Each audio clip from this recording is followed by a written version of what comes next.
Every moment it felt like I was worrying about something new. For me, it was a feeling of just impending doom, and I just felt so afraid of losing and being lonely. For everybody it's different, but that's what my big problem was. I would call my mom and beg her to pick me up from school. My grades plummeted and I gained a lot of weight.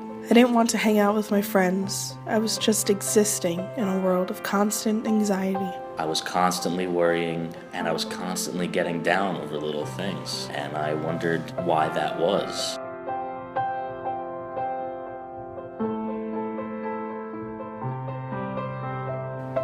I was always an anxious kid. I was afraid of heights, so things like airplanes and roller coasters made me pretty upset. I was scared of talking to people, so I was very shy and quiet at times. All pretty normal stuff for a kid. My whole life, I realized that I was a generally anxious person, but I never really knew that it was something that could be diagnosed. I just thought that's how things were for most people. I grew up in a really nice household with a loving family. I had a mom, a dad, and an older brother. My parents are still together. We're all physically healthy. Financially, I'm very blessed. There was never a reason to think that my mental health would be a concern. But that is the deception. Sometimes anxiety and depression are the result of a traumatic experience, and sometimes it just happens. It's a chemical imbalance in the brain. Just like you can be lactose intolerant, you can experience an anxiety disorder. It's just how your body is built.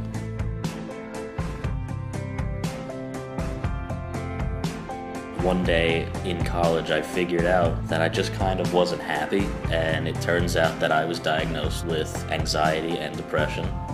Anxiety started to take over my life when I was 15 years old. I would just be sitting in class when all of a sudden I felt like I couldn't breathe. My heart would be pounding, my hands would be shaking, and my mind would be racing, and I would think that I was dying. It was a feeling of impending doom. I started skipping classes, then skipping school altogether. I didn't feel happy, and there was days and days and days on end where I would wait for the moment that I would laugh a little bit, and very few things made me laugh. With the depression, it was hard to get out of bed in the morning. I wasn't really excited about my life or anything fun that was happening. When I started noticing it affecting my friendships, I couldn't laugh anymore. I couldn't make jokes. It was like overnight I felt like a completely different person. The worst part was knowing how I used to act, how I used to be happy and cheerful, and I used to make everyone around me laugh. People wanted to be around me, and all of a sudden I started noticing that I had been losing all of those things little by little. I lost my sense of humor. I couldn't laugh at things, and I couldn't make people laugh. My friends were slowly starting to realize that I kind of couldn't joke around anymore. It was tough to hang around other people. I was incredibly anxious in social situations, and I just couldn't find a way to cope with what my mind was creating. It was like every night I went to sleep, and my mind was my worst nightmare.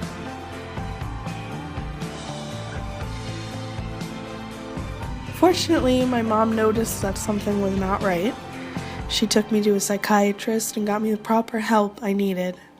It turned out that I have something called panic disorder. For a long time I was unhappy, but I immediately sought help and found a psychiatrist that was able to provide me with the right medications, and now I am right back to normal, right where I want to be. Before I got this problem under control, I felt like I had to hide it.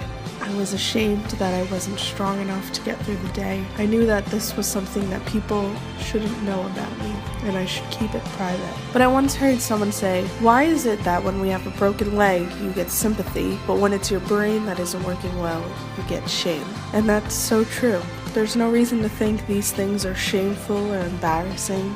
Just hang in there. Find that one thing that keeps you going. Find that thing that you will refuse to lose, and do everything in your power to get better. It's not as simple as saying, do this or do that. You gotta seek help. Find someone that is able to keep you going. Find someone that you can confide in, whether that be a therapist or a close friend or a family member. Medicate if necessary. Find your way to keep going. If you are feeling this way or experiencing any symptoms of anxiety and or depression, speak up and get help. If you don't acknowledge it, it won't just disappear.